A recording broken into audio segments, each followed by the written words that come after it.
Always check your technology first. They have rights to, yes, that's right. Okay. Testing. Good afternoon, everyone. Testing. Thank you. I hope you're all still awake after a long day, and I hope we'll keep you that way for at least an hour or so this afternoon. So, my name's Dan Wood. I'm from the UK, and I'm a member of the Human Rights Task Force for WSEC, and I'm joined by my colleague. Doina Pustica from Moldova, also a member of a task force. Okay. And we have people joining us online, so you're very welcome. We have a few sort of freedom of movement restrictions, if I can put it like that. Yes, that's correct. So there's some grey dots that we have to stay within, and if you wish to speak, which we hope some of you might this afternoon, then you're to come and join us and use the microphone and stand on one of these green crosses, okay? And that's so that the people at home, all around the world, can also hear you and see what you have to say. Okay, so first of all, I also would like to say hello to our online community leaders, which are, let me say it correctly, Zopa Klun, okay, and Philip Yom, which are going to be responsible to take care of our online participants and the questions we're going to have during the session.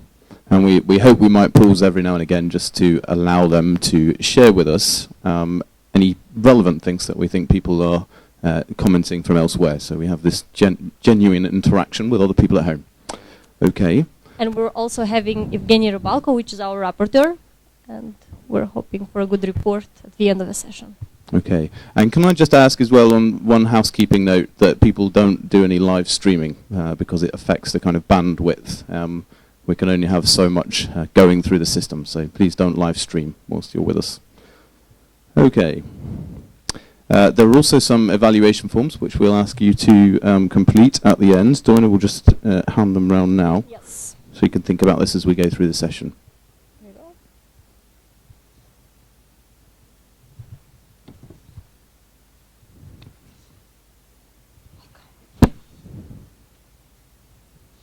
You can say the funny way about how we prepared this session, actually. Doing the British/Moldovan. Yes, we have this mix of British and Moldovan approach to putting our presentation together. So Doina had all of the processual parts, and she told me where to be and when, and I was typically British and rather unregimented about it, so we got there in the end. Okay.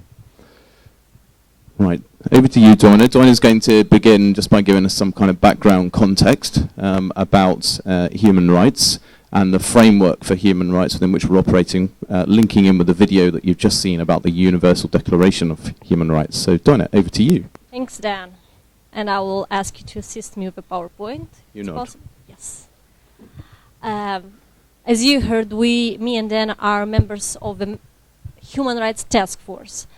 What's the Human Rights Task Force? You're probably asking yourself. In 2012, the World Scout Committee decided to create a task force on human rights.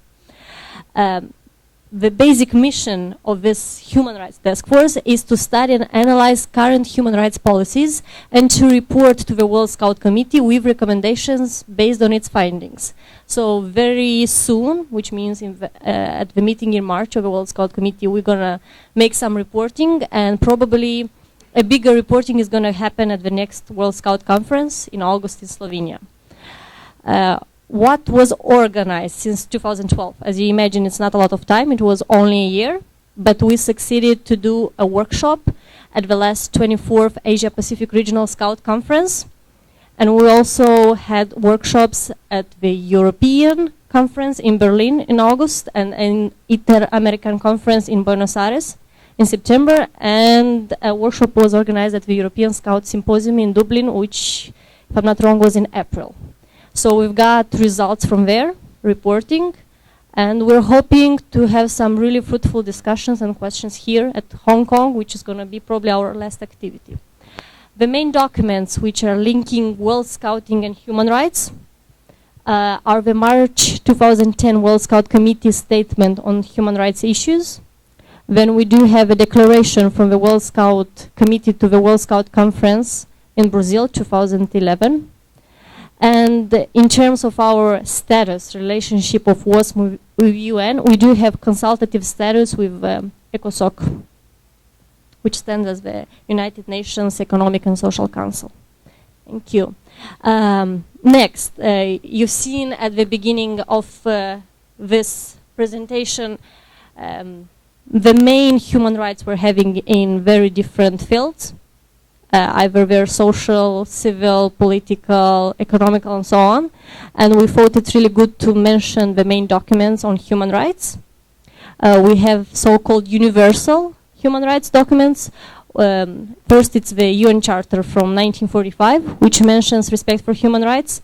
Then the well-known Universal Declaration of Human Rights from 1948, Civil, Political, and Cultural Rights Covenant, and Social and Economic Rights Covenant from both from 1966, but entered in force a little bit later. For example, this covenant 10 years later, in 76.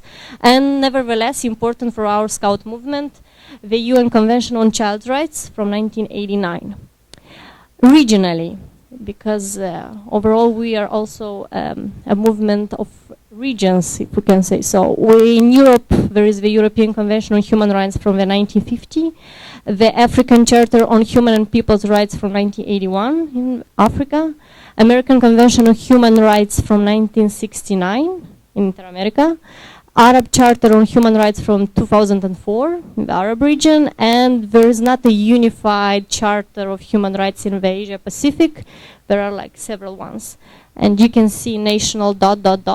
It's for me to tell you that on national level we have constitutions as the fundamental basic document in a state. Then we may have different laws, like on different kind of rights, for example, the law on freedom of expression, or we may have provisions in different acts relating to rights, for example, in the labor code, or for example, when we give example of the labor code, we talk about the right to labor, the right of having free time, and so on. Guess that's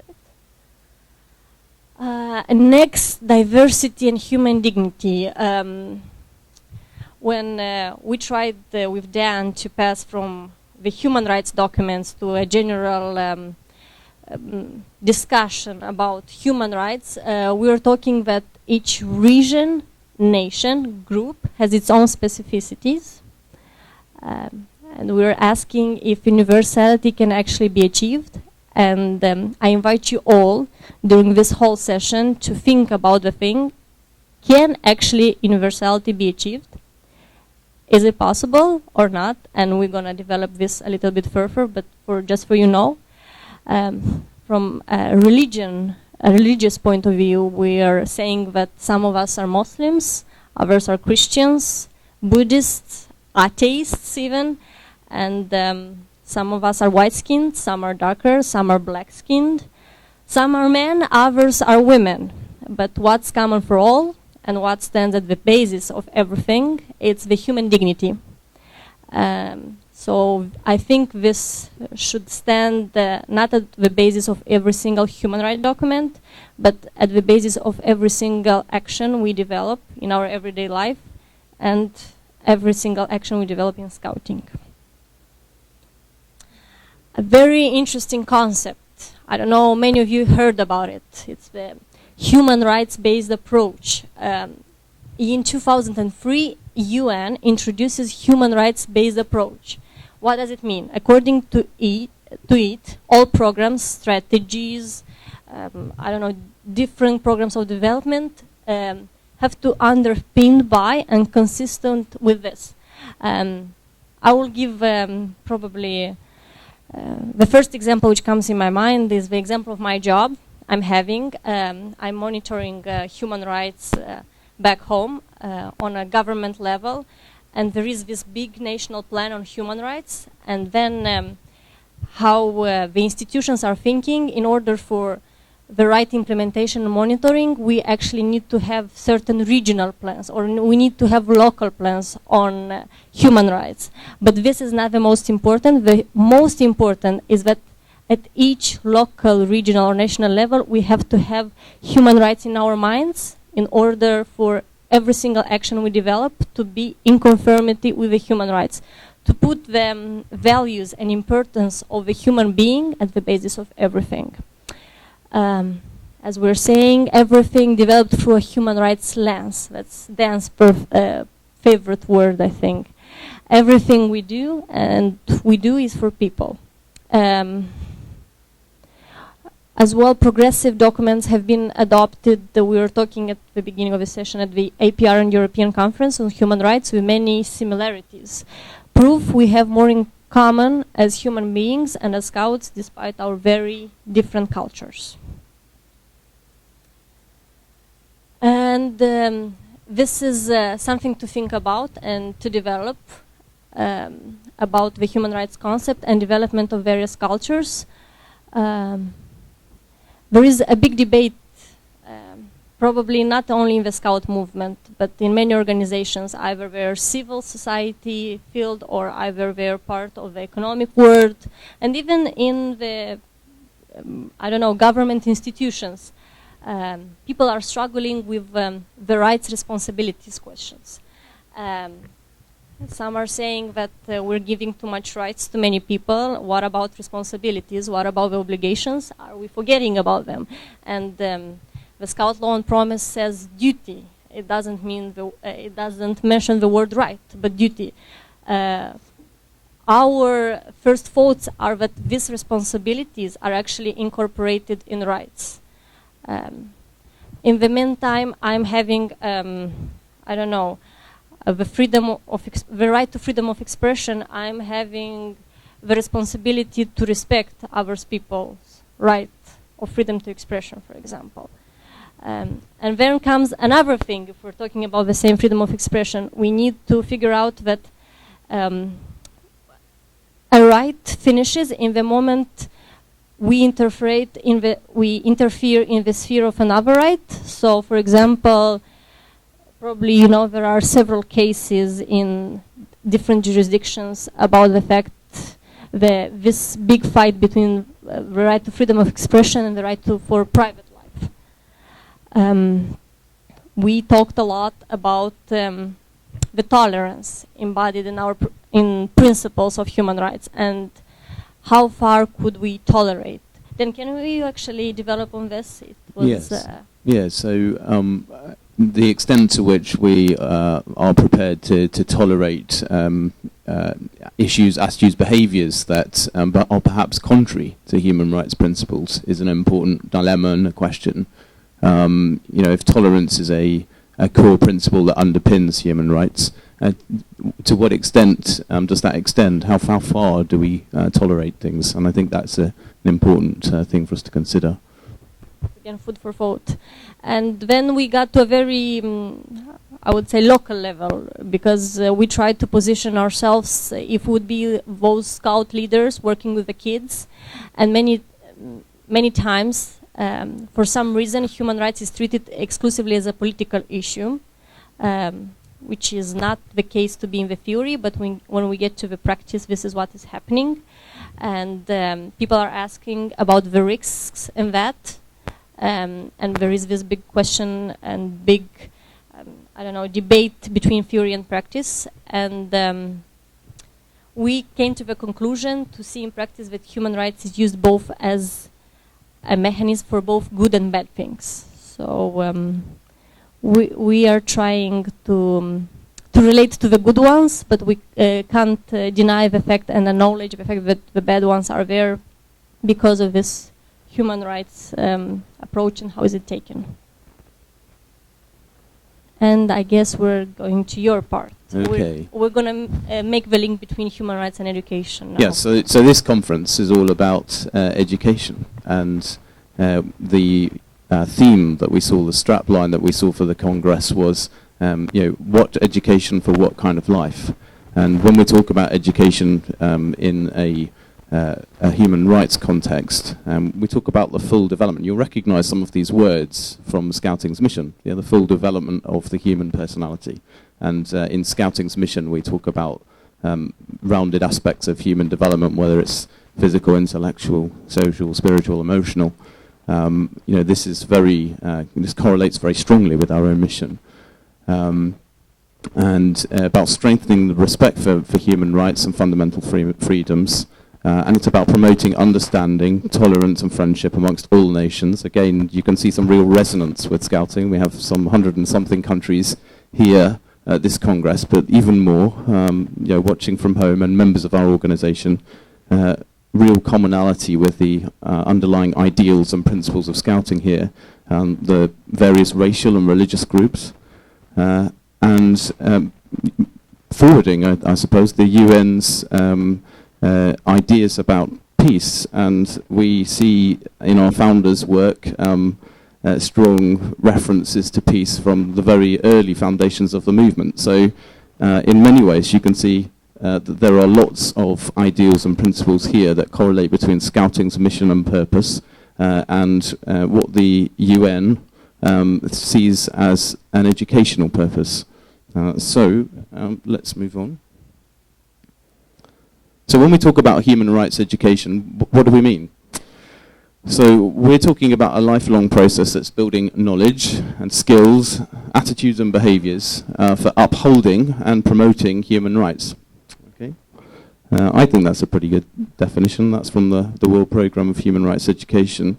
And it's also been defined as a conscious effort, and I think that word's quite interesting, the fact that we should do it consciously for it to be determined human rights education, both through content, so the things that we're talking about, and we've already begun touching upon the content of some of the things that are included in the Human Rights Declaration, for example, from 1948, but also about process, the way in which we do things, and we'll come on and talk a little bit about how this works with Scouting, when we think about our method and how that's aligned to human rights principles. So developing an awareness for both rights and, as Doina pointed out, the reciprocal relationships that rights have with responsibilities, and sensitizing individuals to their own rights and the rights of other people in order that they can secure and ensure that they're upheld. So human rights education. And whilst you might not be familiar explicitly with the terminology human rights education as applied in a Scouting context, actually you might be familiar with lots of other educational domains, if you like, that are well developed and practiced within Scouting and within non-formal education more widely. And the graphic here just draws out some of them, and a number of you will be familiar with peace education programs in your own cultures and countries, and certainly with development education. And these things interlink and interrelate very strongly with human rights and human rights principles, and in particular the main principles that we see in the middle there, that human rights are categorized into, so equality and solidarity rights and liberty rights. Can some of you recognize on the screen some of those forms, some of those categories of education types that happen in your own NSOs? Do you see some sort of phrases there that you recognize? So human rights education maybe isn't all too unfamiliar to us. Okay. So what might human rights aim to do? Well, we think it's about respecting the fundamental freedoms and human rights that we have. And looking at individual respect and respect for yourself and respect for other people. Again, we see this in the Scout Promise, we see it in the fundamental principles that underlie Scouting. Developing behaviours and attitudes. Now that's important if we're to uphold and promote human rights. It's actually about what you do, not just what you say. And within that, respecting the diversity that exists, and Doina's already referenced those things.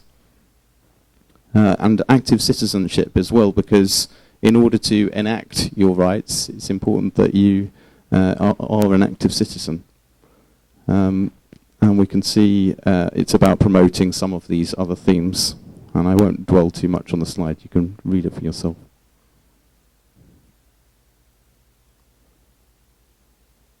So we're going to think a little bit about these domains in terms of the outcomes of human rights in respect to knowledge and understanding, attitudes and values and skills.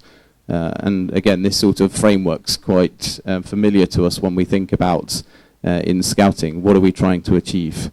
So when we put together our activities in the form of a Scout program, to what end is that for young people?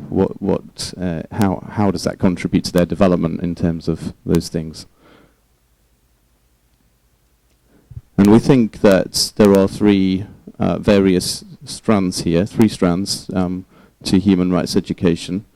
And they're neatly kind of captured in these categories. So learning about human rights, which is obviously about the content matters that we've talked about, human rights issues, in order that people can recognize when human rights are violated and know then what they can do about that. Learning for human rights, which is about the skills and abilities. I find this quite a helpful framework to think about human rights education. And learning through human rights, attitudes of respect for human rights. And that's about also our methodology and the way in which we do things, our environment and so on. And this has got some very small text on it, so I'll try and speak to this. But you will have seen on there about learning through human rights. Well, when I think about that in a Scout context, I think about our methods, those particular things about the way we do Scouting, the sort of combination of activities indoors and outdoors, the working in partnership between adults and young people. How can they reflect some of these human rights values and principles? And that's something for you to ponder, and we'll talk about that in our discussions. In terms of content, our programs and activities, in Europe, for example, the Council of Europe produces a wide range of materials that actually seek to explore human rights in a way that's relevant for different ages and stages, and to look at these issues in an informal, a non-formal and a formal educational setting. And there are lots of materials and lots of different organisations that can help us to do that. I wonder if there are any in Scouting, or if there are any that are labelled as such, that are in this domain of human rights education, or were they labelled other things, like we saw on the slide earlier on.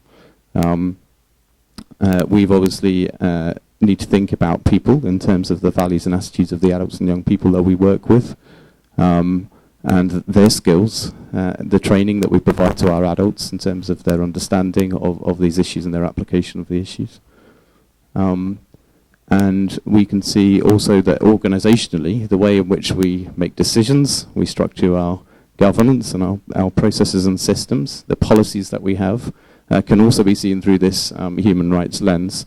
Do they uphold and respect the principles of human rights? It's a question for you. Our fundamental purpose, we've seen that, Doina and I think, there's a great deal of resonance, and the World Organization has a commitment, an espoused commitment in its conference resolutions, so a decision to support the principles contained in the UN Declaration of Human Rights. So this is not new, folks. This has been around for a very long time. In fact, the first resolution in Scouting terms was in the 1970s. So our commitment as Scouts to human rights principles and the content, supporting the content contained in the Universal Declaration is not new at all. But how is that reflected in the purposes that we describe in our own member organisations in our own countries? And of course the relationships and reputation that we have with others, that Scouting collaborates with all sorts of bodies, and does it think in that collaboration about human rights and how that might affect our reputation as an organisation, the trust that people place in us, the brand image that we have, all of these things. How does our approach to human rights reflect the relationships that we choose to have with other organisations and individuals? Okay. There's some things that I think we should think about, because all of those things really form the learning environment, don't they? That when we talk about Scouting being an educational organisation, the organisation is the learning environment within which it takes place, and for most that's the local section on the ground. But actually young people, we expect, we talk about youth involvement and youth empowerment in the institutional makeup of the organisation and practising democracy in what we do. All of those elements contribute to the learning experience in Scouting, so we should think about them from a human rights perspective, I would suggest. And when we think about the way in which we do education, I think there's quite a helpful process that some of us will be familiar with, and that's, we experience the activity, we actually do some things with young people. We might get them to share the outcomes of those experiences. They might have some reactions or observations about what they're doing, and then to reflect on what perhaps they've learned from that doing, and what insights that might mean for their wider life. And perhaps then to draw some wider generalizations and conclusions. This is a pretty familiar learning model that we see in education. and from that to apply the things that they've taken into their actions and their behaviours. Obviously, not just as scouts, we expect people to learn in scouting, but they go and apply that learning in every aspect of their life. So what we'd like to do is to pause here. We've given some background about the human rights documents and frameworks. I would imagine that some of you already knew quite a lot about human rights issues. You might have even visited our human rights webpage on the Congress site before you came. And what we want to do with you, recognizing that it's going to be quite challenging with an audience on video at home, is to have a discussion. And we'd like to pause at this point and just pull out any observations or questions that you want to particularly spend some time on this afternoon. We have a few questions, and we're going to organize ourselves into some groups to consider those questions, probably 2 given the size of the audience here. And in order that this can be picked up at home by the people on video, we will ask for one group to actually do their discussion up the front here, and to record some of their points on the flip chart board, which will be able to be seen on camera. And at some point we'll ask the other group to come and report their thinking as well. But let me just stop at this point and ask you if there are particular things that you hope to get out of the discussions in this session, any questions that you have for us or that you would like to explore with the other participants in this room about human rights, education, and scouting. So I'll just stop at that point. And please don't be shy. Then I have a suggestion. If we can actually meet our audience, like maybe, because it's not many of you here, so if each of you can present himself and take a position in scouting, but if you do, please use the microphone. Yes. It is in the Jayaraman.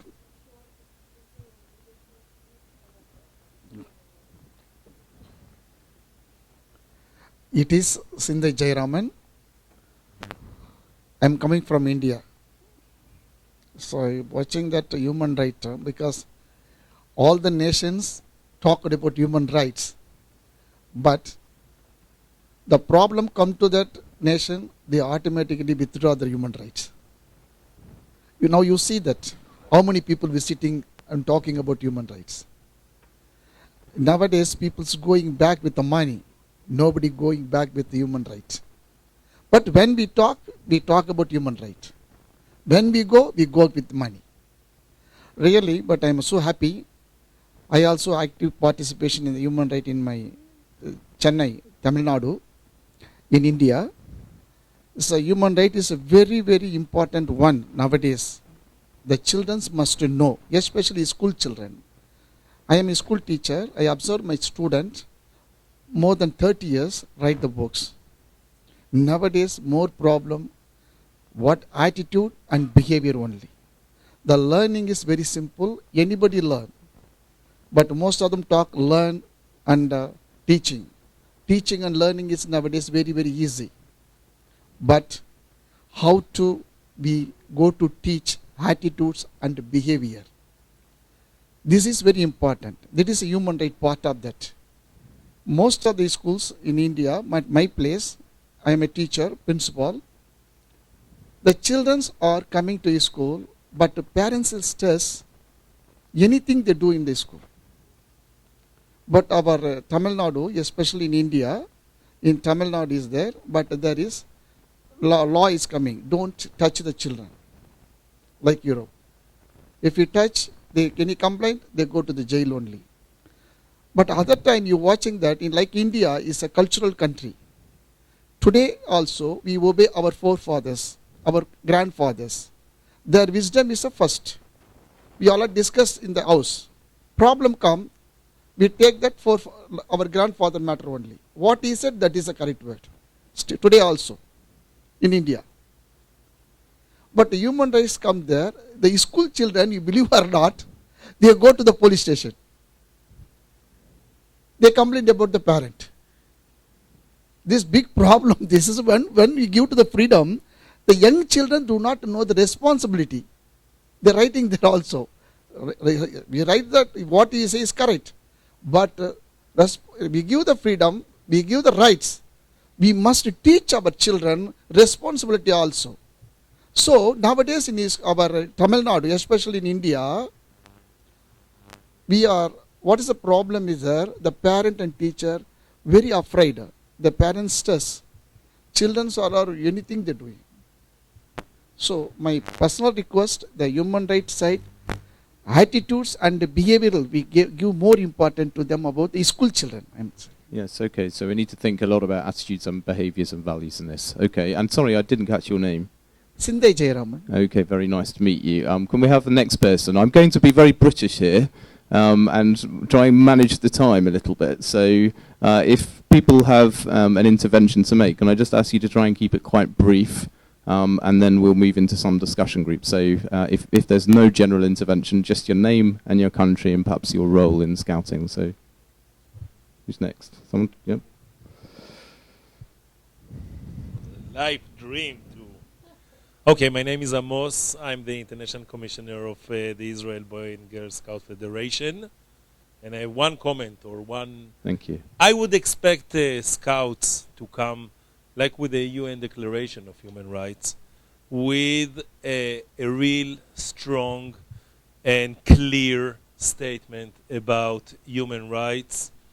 One language, one statement, not being ambiguous about this issue. And I think that because we're such a multicultural, so many countries, so many cultures, I think the scouts need to have a very strong opinion about all aspects of human rights. Thank you. Thank you. We're going to pick up the pace now, you see. This is good. Hi, my name is Thomas Frostberg. I'm the International Commissioner of the Guides and Scouts of Sweden. I think this topic is really interesting, given that we are sort of a parallel or mini version of the United Nations. So I'm looking forward to a continued discussion. I like to think this way. Yeah, I think and we have the same challenges with a lot of different countries and ideas about these topics. Thank you. Thanks. Could you come forward, please? Thank you. Hello, I'm Jerome. I'm from Belgium. I'm the president of my association, and I have no particular declaration. Thanks. Thank you. Don't feel you need to comment. Please don't be shy. We have the next person ready. We can be even quicker. My name, you call Johnson Agao from South Sudan. In our countries, the human rights is the children. That is you call anybody go to school. I don't know, I say. The human rights in our country is good to provide the school and to see the children go to school and to. I don't know what the different human rights and scout association, scout activities. Thank you. Thanks. Okay. Thank you. Please, Norway. Hello, I'm Hova. I'm the International Commissioner from the Guides and Scouts of Norway. And I would just say one thing. I believe that human rights are quite well established in the Norwegian community, but still guiding and scouting has a possibility to educate our youngsters in the human rights. And I'm looking forward if WSEC could help us with the education part of the human rights, because that's something that we might take the human rights for granted in Norway. So thank you. I'm looking forward to the discussion. Thank you very much. Derek?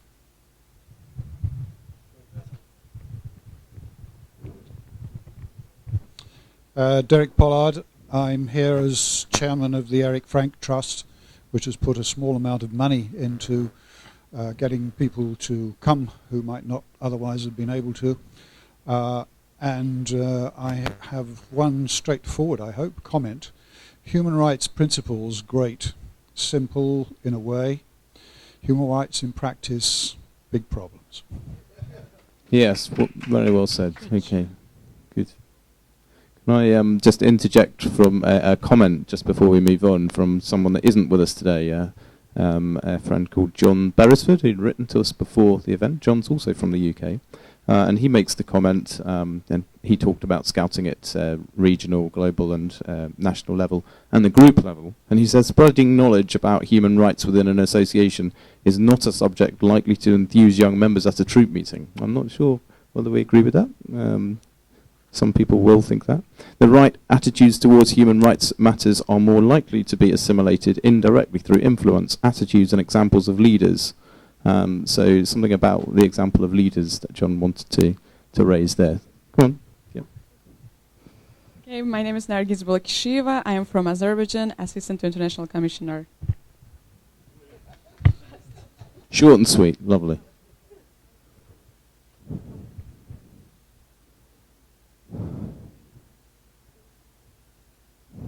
Hello, I'm Gemma Hoskins and I'm from the UK and I'm head of international programs. And I think the comment that I would make is similar to this, is how do we help adults to deliver human rights education, because a lot of them maybe only are volunteering for Tuesday night, and so how do we make this easy for them to deliver to young people? Another point that was made by someone else that wrote to me before the event was to say, hello, my name is... Sorry, just a moment. How many people know how many people know what human rights are? I mean, we've talked about the declaration and the documents here, and no doubt some of you would have become familiar before coming today. But how many of us actually knew about this stuff beforehand and would have labelled the things that perhaps are about human rights? And there was another comment that was made. Yes, sorry to interrupt you. My name is Lalzirmoya Changte. I am the State Chief Commissioner for the state of Mizoram in India. And there are many things to do in the field of human rights in my country, especially in the region where I live, that is the tribal part of India. There are many violations of human rights, and what we need to do is we have to include in the school curriculum so that this is carried out from childhood level. Because in my state, the scout movement is school-based, and all the scout members are school-going children. Then this is the right place to start a curriculum. Thank you. Thank you. This is next. Yes. We had a comment from Colombia come in as well, giving examples of the work that they do on equality in their organization and working with minority and marginalized communities, whether it be through faith or the communities of displaced people or LGBT, people from all different backgrounds, and the work that they do in Colombian Scouts is really inspirational, I think. Great. My name is Martin Björgel. I'm the Chief Scout in the Guides and Scouts of Sweden. I would make the comment that we have had a period now in Scouting where we have addressed different acts and different declarations, maybe most focusing on the names of the different declarations that exist. And it's time for the next step to go from talking about the different declarations to having some educational methods how to put that into action in the Scout program and in our organizations, delivering it to more young people. Thank you. So I'm hearing a bit of a theme, because that's a repeated comment, I think, in terms of several people have said, we want to know how we do this in Scouting, and we need some support to do this in Scouting. I'm hearing that quite loud and clear from several of you. Hi, I'm Claude Franzen. I'm from Luxembourg. I'm International Commissioner there. Just one thought was that if I saw the film, afterwards I thought that if we apply the Scout law, I think we're already quite close. What is interesting me and what is fuzzing me right now is how, as such a big organization, and with all the different levels that we have in the different countries of appliance of human rights, how can we as an association work together, respecting each other with these different levels, which often are factors which come from outside of Scouting, and not judging the other association or the other country as a Scout, but going into discussion and tolerance and moving on forward together. Thank you, Claude. Thanks. Okay. I think this is all our group. Okay, is this everyone? Thank you. Everyone's had their say. Okay, so what we'd like to do then is two groups. And if we could organise one perhaps up the front here, you probably need to put your chairs in a circle, and one just further back behind the camera. Let's do it the old-fashioned way, Okay. probably first, and have 1, 2, so you can count each other. So we're going to have 1 and number 2, please. No? Oh, you each have a number, okay, and then you go in a group, right? So, go on. Starting with you, Claude. Or you can like just split yourself. I think half and half. It's far easier. Come on, I had the simple way of doing things. Good old British way, straight up the middle. Right, okay. So a circle here, please, and a circle there. And we have some questions on the screen. Now, the first is, how can and does Scouting, as education for citizenship and peace, contribute to establishing and developing respect for human rights and a culture of human rights? And what contributes most to making this possible at the moment? How can we build on it? So, as we've already said, there's lots of good things happening. There are some areas where we need to develop and do better. We want to focus on how Scouting supports developing respect for human rights and what more it can do. So that's the first question. We'll spend about 5 or 10 minutes in our groups and just think about that a little bit. We're going to take these comments away and use them as part of the Human Rights Task Force work. And hopefully address some of the points that have been made about we want to know how we can do this, and we want some support to do it better. So, okay, 2 groups, go for it.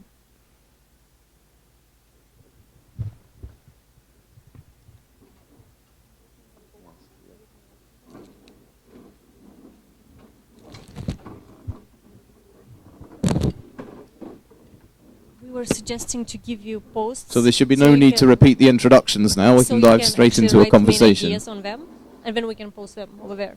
For those at home, if you can think about this and maybe send in your comments, you're very welcome to comment on the page.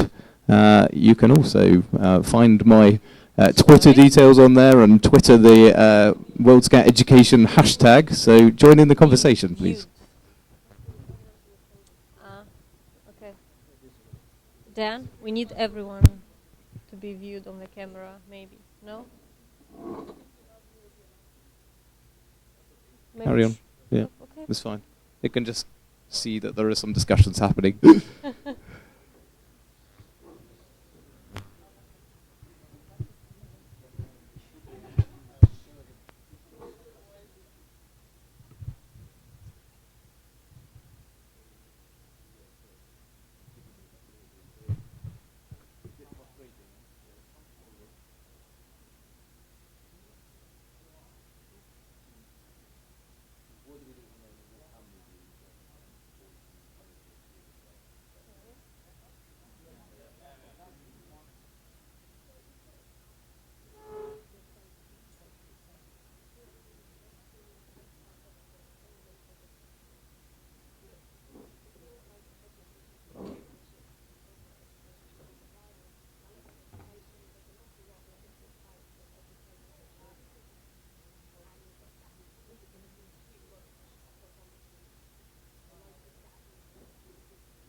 The other question here. You might have already moved into this stuff, but about programs and activities, procedures, partnerships, things that are encouraging about human rights work that we already do. I'm going to quickly flip through the questions. So there's the next one, and what small changes can we make right now? Okay, relatively easy or quickly, that would really encourage Scouts to get involved. You might say we can't, but you might also have some really good practical ideas that might move us on a little. You remember Joao said at the beginning of the conference, we should be pointing the way forward. Well, let's try and think about what comes next then as a result of this. Okay. Right, we'll go back. Don't be restricted by these questions. I think there's some really interesting debates and discussions here going on. And what I propose we do for the benefit of the video participants, I believe are relatively small in number, but I think what we will do is we will take these comments and then post after the event on the site to encourage some continued comment on those discussions, because I think it would just be too restrictive to have lots of reporting back. So continue your discussions. You might use those questions as prompts, but I'm really interested in what you want to discuss and the points that you think are important. Okay, carry on, folks.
Hello.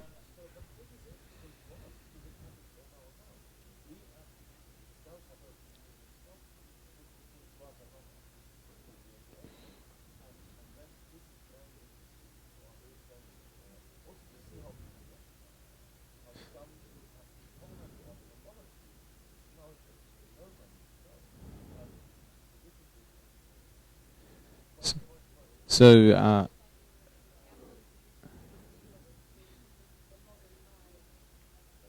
it's okay. It's okay. It's okay. So 90 minutes we've learned is really not long enough for a subject like human rights. And one of the interesting things that I heard coming from both spaces was how valuable it is to have time and space and facilitation to talk about these things. And I wonder if people at home are creating similar time and space to talk about human rights issues and how we create an environment where we can talk about these things. So thank you for your active participation this afternoon. What we would like is, if you've taken notes on the post-its or elsewhere, could you please submit them to us so that we can use them in our work. What we will do is we will try to create a précis of the discussions that have taken place today. We will share them online, so on the same page as for our session at the Congress, so you can go and look at them afterward. And I'd invite all of you to continue this dialogue, both during the Congress over the next couple of days with other people, and back in your NSOs and in your own regions. Create some space and perhaps facilitate and introduce some of these discussions. I hope you'll find that valuable. For me, this is a long-range goal for Scouting to be working on. And I've certainly found very interesting some of the complexities and challenges that there very obviously are for us to work on. Let me thank you once again. Doina, would you like to say a few words?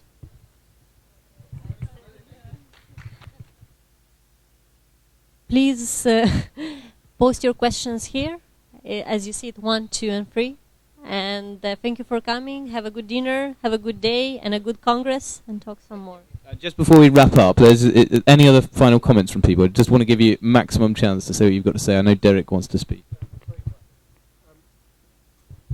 Could I just say something from my past experience as chairman of the World Constitutions Committee to the task force, which is, could you please, in considering what small changes might we make right now, and I hope there will be a lot of them, put a time limit on when they should next be re-examined.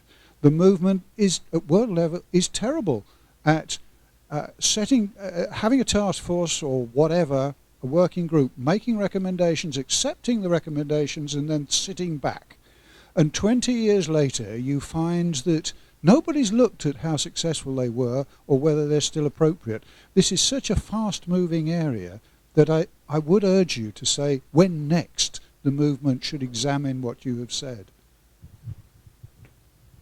Really delighted to hear you say that, particularly as someone who's fascinated in strategy and organizational development. You'd expect me to be very supportive of that. Any other final comments before we finish here? I will add something that you could do right away is collecting some best practice stories from different NSOs in different areas where you have worked with minorities or human rights questions, flags in the UK, SFA in the United States, and a lot of examples to be able to post on the new scout.org page, so young scouts from local scout groups can see what others are doing and what impact scouting can have if you work with human rights questions. Yeah. Thank you. I think there are ways in which we can begin to address that. Find a repository for sharing, definitely. Yeah. Any other final points? Excellent. Well, thank you very much. We've run slightly over time, really not like me, about 9 minutes, in fact. The Moldovan way, there you go.